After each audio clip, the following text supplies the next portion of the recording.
Hey, welcome back to Yard Talk. I'm your host, Doug LaForce. Today, we're going to do yet another driver spotlight. Today, we have Sue Corbett in, and we're just sitting down having a conversation, and let's see what we can all learn together. Could you introduce yourself, please? And thank you so much for taking the time to do this. Oh, you're welcome, Doug. My name's Sue Corbett, and I started back in 1978. 1978. Well, what an adventure it must have been. Yeah, I never thought I'd still be here. Well, now diving right into it, because I've got something just personal, which I think it may be on other people's mind too. Starting back then, being a female in a predominantly male occupation, what intimidation level, was there special challenges, or just tell your story? That's what I'd really like to get into. Okay. Well, I was at Wright State. Okay. I was a college student, and it was around Christmas, and I saw the bulletin in the hallway. UPS needed helpers or jumpers, and that's how I started. And I jumped with George Moore in the package car with no jump seat, no seat belts, and just had to hold on. And I thought, boy, this is inhumane. But there were already female package car drivers at that time, quite a few actually. Okay. Maybe 3 or 4 at least. And after I had jumped for Christmas help, I said, I'd like to become a driver. So they called me back in February to be a driver, and passed, and that's how I started. I think maybe it's harder for women in a way because they were a minority at the time. I found more resistance when I went to go get into feeders. But through other drivers? No, or, just in training and stuff. Like, okay. I always felt like they didn't really care to have any women in the feeder department at the time. And that's so unfair, really. But I mean, now that it evolved to how it is now, so it's changed a lot now. Now they're taking young women right out of part-time, not necessarily in this area, but in the bigger centers like New Stanton, right out of part-time. Well, bless your heart. Into feeders, and they're like 21, 90 pounds. Well, but you had to endure a lot more. It was set in different times. Well, I think you always have to stand up for your rights. I filed a lot of grievances, and I just wouldn't let them push me around. Well, that's great. Good for you. So I persevered. There you go. Well, wonderful. Okay, moving forward. So now you started actually in Dayton, correct? Dayton building, yes. Okay, we're in West Carrollton now. I call it the WC. So, can you tell us a little bit on the transition down here? Okay. Well, I did packages for 25 years, which was really longer than I wanted to. I went through the schooling once, got disqualified. Oh, no. Yeah. I was pretty stressed out at the time, was going through some personal things. Plus, I really felt like they were being really hard on me, and I felt like they really weren't giving me as much training as some other people. But regardless, then I did it again a few years later and passed, and then I disqualified myself. Well, I thought if they can disqualify me, I can disqualify well, myself. Only because I had met my husband-to-be, and he says it's not going to work if you're working nights, and I really didn't feel good about it, but I did it. And then after that, I ended up getting in 2003, went back to school, and got into feeders, because 25 years in packages is enough, really. Oh, I can imagine. I wanted the challenge of something different and figured I would like it, and I did. So I did that for a while, and then, of course, my job got transferred to West Carrollton, going to West Virginia, which I'm doing now, and I followed it. So that's how I came here. Okay. Didn't really want to, but it hasn't been a bad change. Right. It's been all right. Did you feel welcome? Yeah, Badger. Is that an unfair question? The first day in the office, Badger comes up to me in the morning and welcomes me to the building. Well, there you go. I mean, that was nice, but I had a bad attitude. I really didn't want to be here. We understand that, but we are a good group here. We've got a really good group here. I think, though, some of the guys that were already here, they don't like seeing other people with more seniority coming in. So, I know that kind of bothered them, that some of us from Dayton had more seniority and were dovetailing in with our seniority. That caused some bad feelings, but fair enough. Pretty much I just stick to myself. Okay, that's fair. And don't worry about. Now, an interesting thing, and if you don't feel comfortable talking about it, that's okay too. But I had heard that you used to bodybuild. Was this something that you did just for yourself, or was it competition? Well, when I was married to Bruce Corbett, he was working out and I was working. We worked out together, and I got into powerlifting. And he basically was kind of like a coach to me. We both worked out together, like all the time. And that was an interest. I wanted to be stronger. Right. Not necessarily bodybuilding, but, I got pretty hefty, really, and muscular. Gotcha. I was pretty strong. I actually got a record one year. Did you really? Yep. For the strongest woman in my class in the country.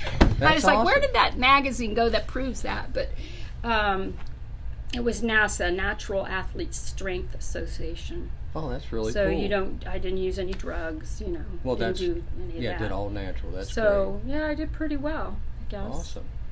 But you can't keep doing that. No. Your joints can't take that, and I was getting older and I didn't need to work out so much, and I didn't want to be that bulky, so Gotcha.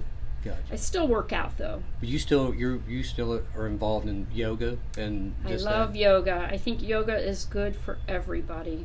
Your mind, body, and your soul. Absolutely. It centers you. It gives you some peace. Keeps you limber. It's just so good for your mind, even. That's great. You sometimes learn a little meditating, and it's just, I recommend it to anybody. Okay, well, I'm going to ask you about how the company has evolved to where it is now with our new CEO, which, things have changed around here, like appearances, our uniforms, your thoughts. Well, I'm old school, and I thought when everybody started growing these beards, we look like every other truck driver now, especially if you don't take care of your body and you got a big belly and a big old beard. It doesn't look attractive, but I can imagine that the guys are happy that they can grow a beard and stuff, but I really think it should be professional looking. Okay. But now we have people too. We have dreadlocks and stuff. I can remember somebody getting fired because I had a ponytail and wanted to stuff it up. I guess he didn't get fired, but they gave him a heck putting a ponytail under his hat. But I don't really know where this company is going in that respect. I guess we're going to be like everybody else, and things are a little more lax. But I think there should always be a professionalism about us, our appearance. Right. I agree. I have facial hair. I've got a goatee now. Look good. I let my beard go wild, rogue, as there was a reason for that. But anyway, it did, and it's like, hey, look in the mirror, guy. So anyway, trimmed it up. I understand, but it does. I can remember back when I was hired, and I've only been here. This is my 9th year, so. Mm-hmm. But I remember signing that piece of paper because I had a beard when I interviewed, and it's like, well, I have to shave all this off. My grandchildren didn't even know who I was. It scared them to death. I know some people don't even probably want to work for this company when they knew they'd have to shave their mustache or their beard or something. Right. So, change is difficult for anybody. It is. But there's a line of professionalism. I think you don't want to look like, a slob. That's great. No, that's good. And why you want to be manicured? No, but why go down the road of we're like everybody else? I think that's what UPS kind of stood themselves apart by keeping their trucks clean. We all, you have uniforms. Sure. You looked. All the customers loved it. Yeah. So especially the women. white high top tennis shoes and red bandanas and stuff really is not part of the uniform there, And right? it's still not. No. Oh, and thank you, by the way, because we actually have matching attire on. It's so great. It's awesome. I mean, who does that, right? No, not a problem. Okay, we were talking just a second ago, and the recording wasn't on, but you said you were the first woman in feeders. Right, in Dayton, West Carrollton, Springfield. Wow, that's something. And now you're Circle of Honor. Yep, I have 35 years of safe And driving. 1 million miles safe driving. Maybe close. You got recognized for that? Well, a million miles under my belt. I've always been safe, but yeah. Well, we all have those old crap Things moments. happen, It you know. does. Things do happen. I mean, some of it's luck, some of it's training, you know. It just depends on your equipment, I agree. you know, bad tires. Well, and like you said, you cannot step away from experience. I mean, Right. you have quite a bit of That helps. experience. It does and help. to know how to react in certain I feel, my opinion, and whether we can agree to disagree, is a lot of times your reaction to a certain situation, if you overreact, you're just as bad off as no reaction at all. Mm-hmm. It can get you in trouble really quickly. Right, which, you know, there's where, you know, looking down the road as far as you can look, your eye lead time, you know, those safe habits is Absolutely. really do help. I've said it in many of these programs. The five Your seeing habits. Your seeing habits. That is the That and your following distance. absolutely. But, you know, things happen where do. you don't have control over it. They do. And, you know, but yes, you can prevent a lot of things. I agree. By being aware and reading what the other driver's doing. You can kind of tell what they're doing, if they're lost or Right. how they're going to act, or if they're going to turn without signaling. Or Well, that's kind of great. I'm thing. glad you brought that up, because that's I say it all the time. The seeing habits. That's they the most really are. most They important. really will help everybody. Absolutely. I mean, we get good training here at UPS. We I really agree. do. And I know we have a lot of other drivers out there kind of jealous in a way, you know, Oh, sure. especially since we make top dollar as well. Absolutely. Now, speaking about equipment, your thoughts on like the ELDs as opposed to paper? So much better. So much better. Easier. Well, when I was in packages, everything was paper. You had to use an ink pen. It'd freeze up in the wintertime. You know, you had to write you didn't have cell phones. Right. You didn't have computers.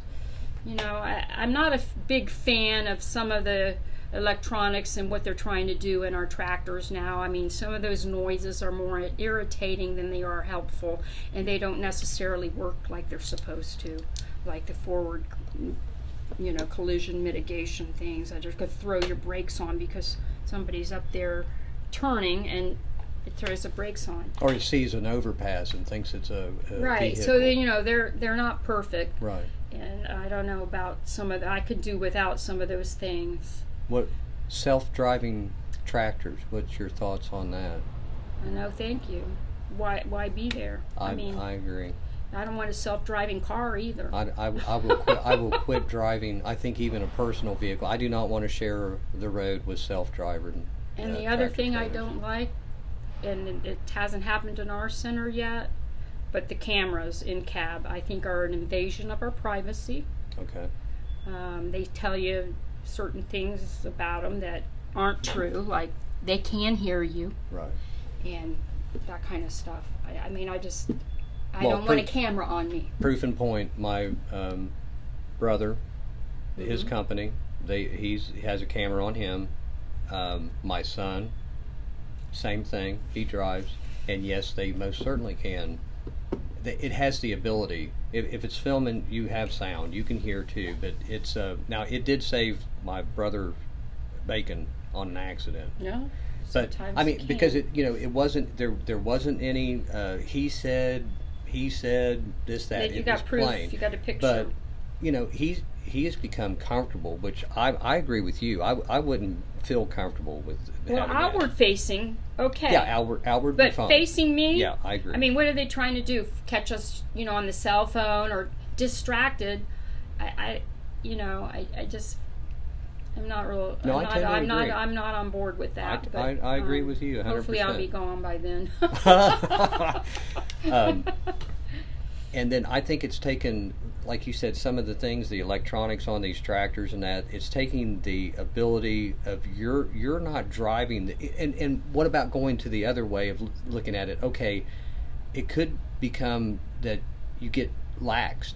Oh, hey, I can just be willy-nilly here and sit here and do what I want. This truck will put on the brakes. It's going to tell me when I'm on the line. And that's dangerous too. No doubt. You got a touche. Okay, we're going to further the conversation on the company evolving and your thoughts on how management has evolved. Well, I think, and I've seen this here, is that the management has gotten more people-oriented, I think. They used to manage by intimidation, especially in packages. I don't know what packages is like, what it's like now, because I've been so far out of it. I've been in feeders 20 years now. Okay. Or going on 20.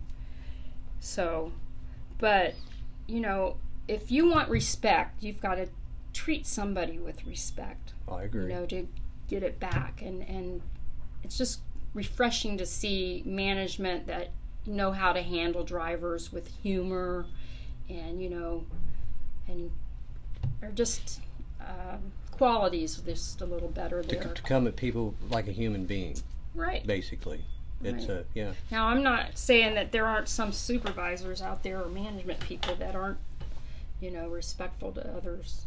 But, well, that's true. But I think that's true in every company. I mean, you have people. Right. We have people. Well, but it seemed like way back, when I was in packages, especially in the beginning. More like a military style. Exactly, and that's how UPS was. Right. They thought they were the Army. Okay. That's fair. I've been to Army boot camp, yeah. ROTC. I was in the Air Force. Yeah. Yeah, I get it. Yeah, and so, they thought they were the Army. And then, of course, the whole appearance was like the Army, too. But they didn't have the respect for you. Right. Right. That doesn't go over well with me. Well, it makes me more obstinate. Hey, I've seen the same thing. I mean, I've been around for over 40 years in this industry, and not just with one thing. I had my own business for 20 plus years. So, I mean, and I had some employees at a certain time, but I always had the approach. I've always had the approach to treat people like people, like a human being. And you probably get more. You will response. Well, you get more with sugar than you do with salt all the time. Vinegar. Or vinegar. Correct. But there comes a point in time, and I do understand it. There has to be a frustration level, and I've talked to on-road managers. I've talked to some people in management, and they were nice enough to give me an interview in that.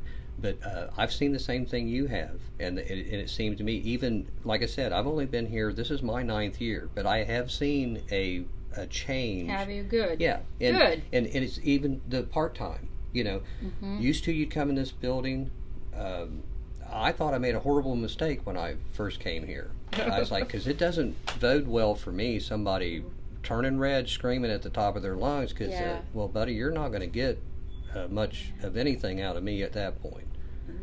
So I'm glad you brought that up, though, because I do see that. I'm just glad now that we're pretty decent, center manager. Yeah. I think that we have a very unique group here. And he's gotten better too. Yeah, I agree. Because of that. I agree 100%. What kind of advice could you give someone just starting out here driving? It's like, don't let anybody push you.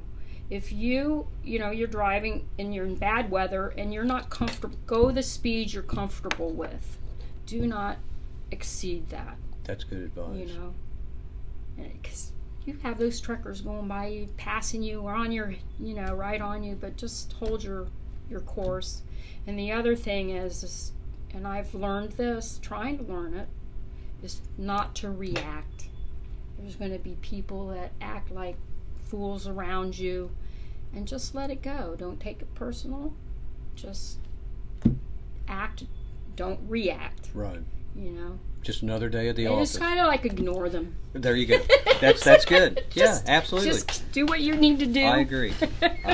But no, that's great. That's great insight on that, because it's that will get you in trouble, and that's speaking from experience. Mm-hmm. And if you're trying to exceed the limits that we all have to have confidence, but when you get to the point where you just think you know it all and don't have anything else to learn, that's the day that you're probably going to wad something up and be a statistic instead of...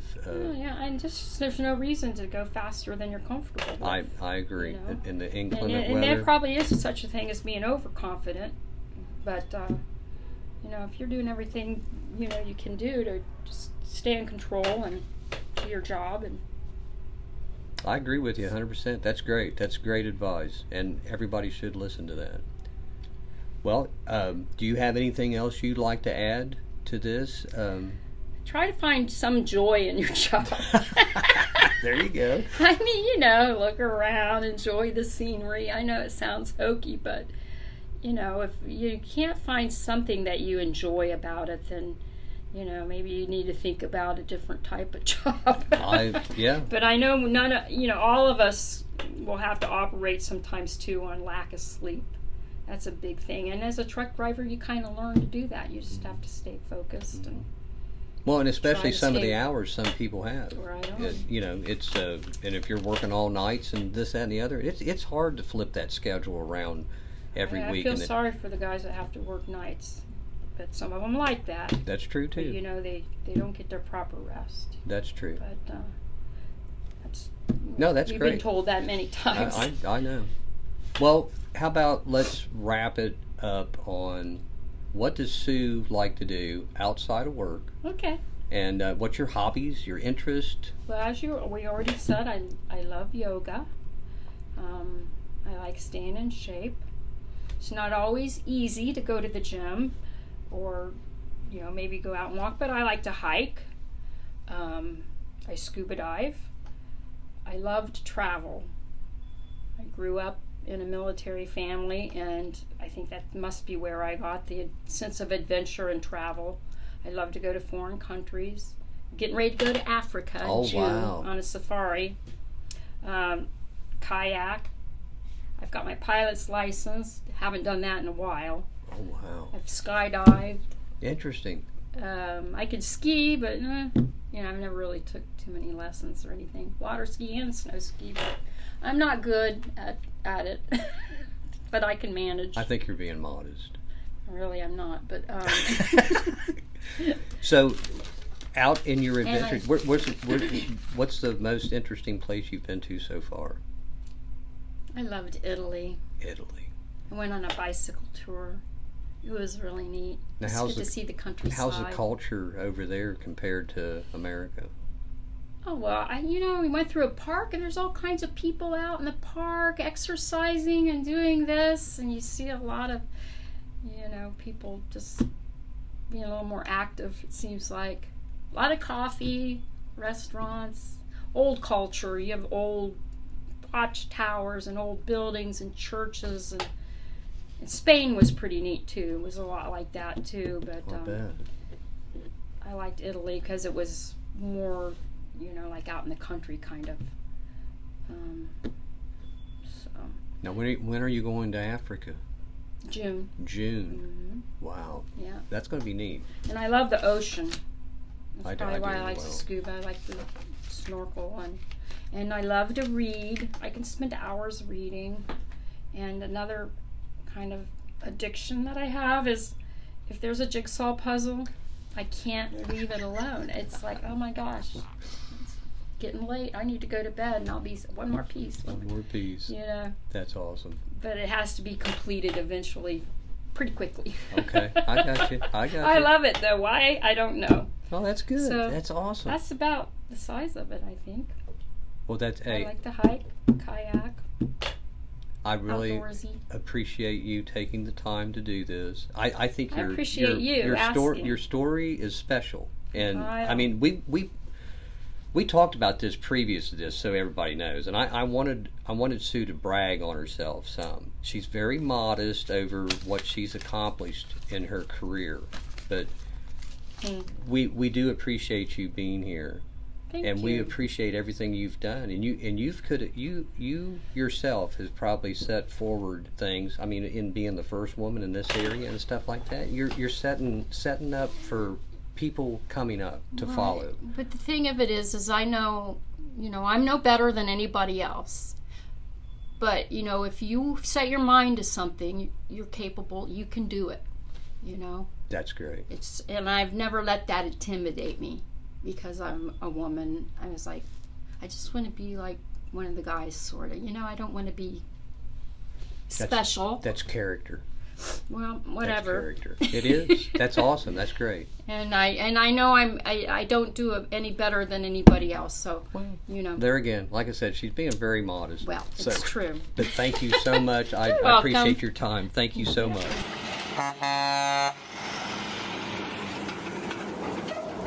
Hey, what a great driver spotlight segment. And Sue, thank you again so much for taking time out of your schedule to sit down and have a conversation. And we've learned different things about you personally and your career. And I sure thank you for that. This is what this driver spotlight is all about. It's open for everyone to participate, and I encourage all to do that, and looking forward to talking to each and every one of you. Well, folks, as quick as it started, it's going to end. Man, it really went fast, but a lot of good information there. Really enjoyed having the conversation and looking forward to having many more with everybody jumping on board so we can have a whole lot more of the driver spotlight. Well, until next time, be safe.